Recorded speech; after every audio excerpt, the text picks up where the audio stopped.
Hey there, and welcome to another video from IT Training at Somerset College. In this video, we're going to be looking at the portal.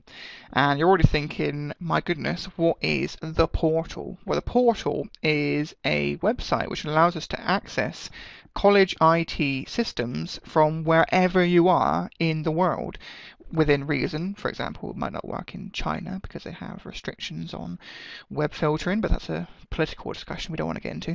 But you can basically log in wherever you want in the world using this website I'm about to show you in a second, and it will let you log on to your My Documents or your emails, which is pretty cool, right? So to access the site, all we're going to do is, in this bar at the top here, we're going to go ahead and type in portal.somerset.ac.uk. Okay, and once you've done that, just hit enter. And here it is, the portal. Dun dun dun dun. And all you want to do here is you want to log in with your college username and password. It's exactly the same ones which you use to log in at college. Okay, and you have two boxes here, username and password. Type your username in, and then when you get to password, you'll click and you'll notice that this keyboard pops up on the page. And all you're going to do is you're going to type in your password, and then once you've done that, hit enter. Okay, now I'm going to go ahead and type in my username and password, and the next screen you'll see I will have miraculously logged in, but that's because I don't want you to know what my password is. So here we are, the Staff Remote Access Portal. And this is where all of the magic happens. Okay, so I'm going to show you the key features for accessing all of your IT work on this system. And the first bit is this terminal servers bookmark. Okay, so this area here. And essentially what this will let us do is it will let us log on to a computer in the college, but from home. So it's kind of like having a computer inside a computer. It's a bit weird the first time you see it, but how it works is we have number 1 and number 2. If you're on a Windows-based machine and you're using Internet Explorer, like I am now, then you want to use option number 1. Okay, and you click and it would load up this wonderful computer, and you can browse from there. Number 2 is for Apple Mac users. Okay, so if you're on a Apple Mac or you're using something else, I don't see what else you would be using, but if you're using an Apple Mac, go ahead and click on number 2, and that will again give you the same kind of result as the last one, but it's a little bit slower actually, but it would kind of give you the same experience on the whole. If you just want to access your emails, then come down to Web Bookmarks and click on Email, and that will load you your emails, which is the most simplest thing in the world.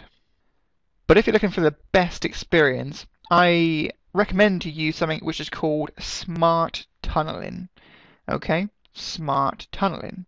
And how we do that is we go over to this section here called Application Access, and we click. And it's different for Windows and Apple Mac, but essentially what it lets us do is it still lets us log on to a computer within a college, but it's a lot quicker, it's a lot snappier, and it's a lot more responsive. And at the end of the day, if we can get that, then why not use it? Now, if you see this screen at the moment, if you are following along, sorry, and you see this screen, then that means you're on a Windows-based machine, and basically all you do is you click on Start Smart Tunnel, which I'm going to do now, and it will load up a little application for us to access the college computer we're trying to log into.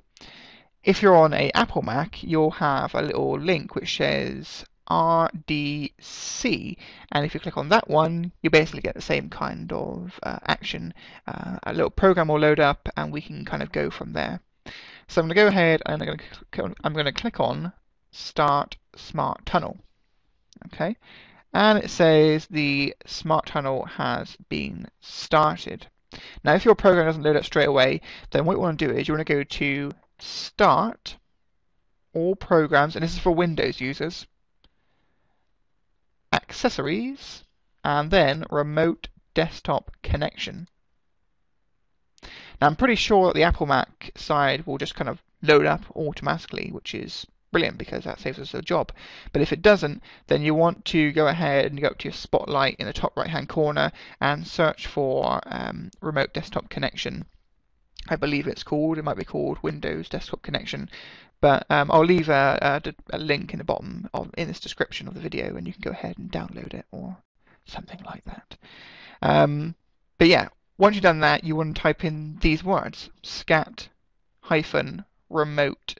TS, and on doing that, we're going to be able to log in to the computer, the virtual computer, which is situated here in Somerset College. So I'm going to go ahead and type in connect. So scat-remote TS and then connect.